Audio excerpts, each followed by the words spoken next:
स्वागत है आपका हमारे परिवार में। आज हम एक नई और विशेष सीरीज की शुरुआत करने जा रहे हैं जो आपके जीवन में ज्योतिष के महत्व को समझाने और इसे एक विज्ञान के रूप में प्रस्तुत करने का प्रयास करेगी। यह सीरीज शुरू करने की योजना हमारे मन में पहले से ही थी, लेकिन हम यह सोच रहे थे कि पहले हमारा परिवार थोड़ा और बड़ा हो जाए ताकि अधिक से अधिक लोग इससे लाभ ले सकें। इस सीरीज में हम ज्योतिष के विभिन्न पहलुओं को विस्तार पूर्वक और सरल शब्दों में आपके सामने प्रस्तुत करेंगे। इसमें मैंने पिछले 23 वर्षों में किए गए अपने अध्ययन और अभ्यास के अनुभवों को आपके साथ साझा करने का प्रयास किया है। हमारा प्रयास रहेगा कि हर वीडियो में आपको उपयोगी और व्यावहारिक ज्ञान मिले जिससे आप अपने जीवन में लागू कर सकें। आप सभी से निवेदन है कि इस सीरीज़ के सभी वीडियोस को पूरा देखें और इसका पूरा लाभ उठाएं। आपकी यह यात्रा हमारे लिए भी प्रेरणा का स्रोत होगी।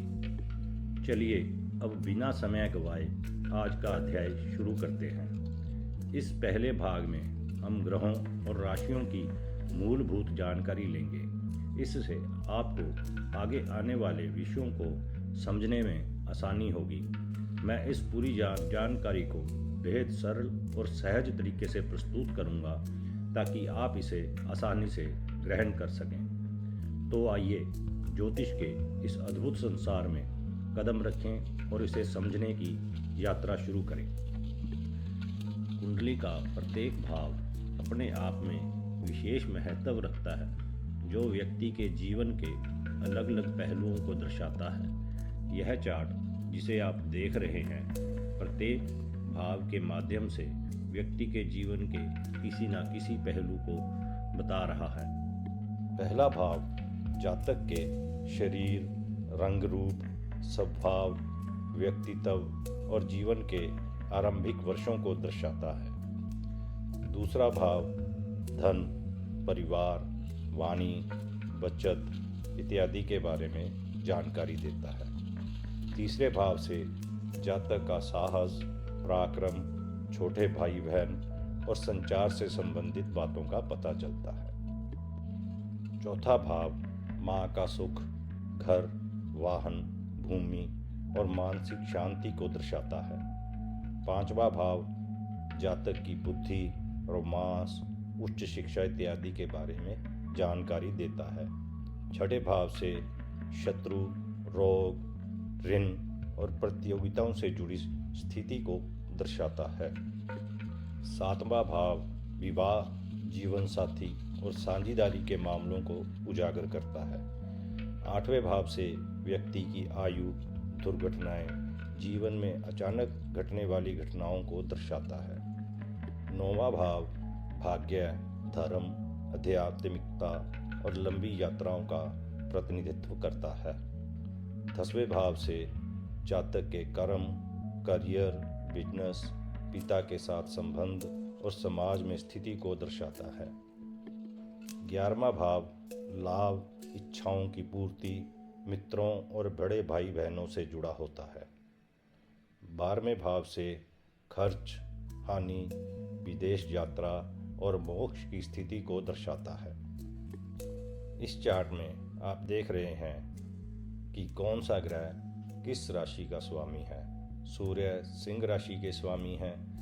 यह आत्मा, शक्ति और नेतृत्व के कारक ग्रह हैं।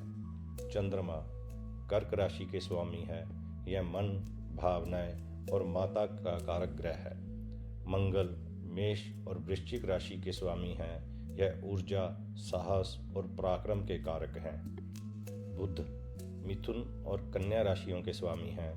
यह बुद्धि, वाणी और व्यापार के कारक हैं। गुरु धनु और मीन राशि के स्वामी हैं। यह ज्ञान, धर्म और गुरु के कारक हैं। शुक्र वृषभ और तुला राशियों के स्वामी हैं। यह प्रेम, सौंदर्य, सुगंध और विलासता के कारक हैं। शनि मकर और कुंभ राशि के स्वामी हैं। यह कर्म, धैर्य और अनुशासन के कारक हैं। राहु किसी राशि के स्वामी नहीं होते। यह भौतिक इच्छाओं और भ्रम के कारक होते हैं। केतु भी किसी राशि के स्वामी नहीं हैं। यह मोक्ष और आध्यात्मिकता का कारक हैं। इस चार्ट में नवग्रहों की उच्च और नीच राशि और उनके तत्व दर्शाए गए हैं। जैसे सूर्य मेष राशि में उच्च के होते हैं और तुला राशि में नीच के हो जाते हैं। आसान शब्दों में जिस ग्रह की जो भी राशि उच्च की है वह अपनी उच्च राशि से 7वीं राशि में नीच के हो जाते हैं। ऐसे ही ग्रहों के तत्व सूर्य मंगल अग्नि तत्व हैं, शुक्र चंद्र जल तत्व हैं, बुध पृथ्वी तत्व हैं, गुरु आकाश तत्व हैं, शनि राहु केतु वायु तत्व हैं। ज्योतिष में ग्रहों के लिंग भी निर्धारित किए गए हैं। जैसे सूर्य मंगल गुरु पुरुष ग्रह हैं, शुक्र और चंद्र स्त्री ग्रह हैं, बुध और शनि नपुंसक ग्रह माने जाते हैं। राहु और केतु को छाया ग्रह माना जाता है। इस चार्ट में प्रत्येक ग्रह का रत्न और उसकी धातु के बारे में दर्शाया गया है। जैसे सूर्य स्वर्ण धातु और शुभ रत्न माणिक्य का प्रतिनिधित्व करते हैं, वैसे ही चंद्रमा धातु चांदी और शुभ रत्न मोती है। इसी तरह सभी नवग्रहों के अलग अलग धातु और शुभ रत्न बताए गए हैं। ज्योतिष में ग्रहों की दृष्टि का विशेष महत्व है। ग्रह अपनी दृष्टि से विभिन्न भावों और ग्रहों पर प्रभाव डालते हैं, जिससे व्यक्ति के जीवन में घटित होने वाली घटनाएं पता चलती हैं। यहाँ ग्रहों की दृष्टियों का वर्णन किया गया है। कुंडली में ग्रह यहाँ पर बैठे होते हैं, वहाँ से 7वें भाव को पूर्ण दृष्टि से देखते हैं, जिसे सामान्य दृष्टि भी कहा जाता है। कुछ ग्रह विशेष दृष्टियाँ भी रखते हैं, जैसे मंगल, गुरु, शनि, राहु और केतु। ये सब ग्रह 7वें स्थान के अलावा मंगल 4 और 8 को, गुरु 5 और 9 को, शनि 3 और 10 को, राहु केतु 5वें और 9वें स्थान को विशेष दृष्टि से देखते हैं। तो आज आपने जाना कुंडली के भावों और ग्रहों के बारे में कुछ महत्वपूर्ण जानकारियाँ। यह हर भाव के महत्व को समझाने का पहला कदम है। अगले भाग में हम प्रत्येक लगन का विस्तृत अध्ययन करेंगे और जानेंगे कि कौन सा ग्रह किस लगन में क्या प्रभाव डालता है।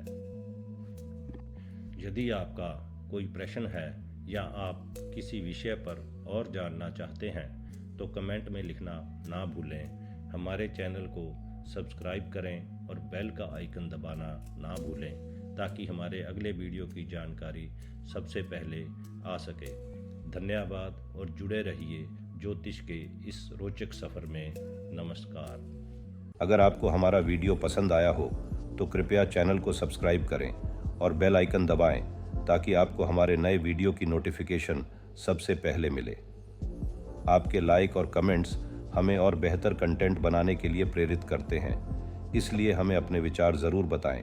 धन्यवाद और जुड़े रहिए हमारे चैनल सनातन पल्स के साथ।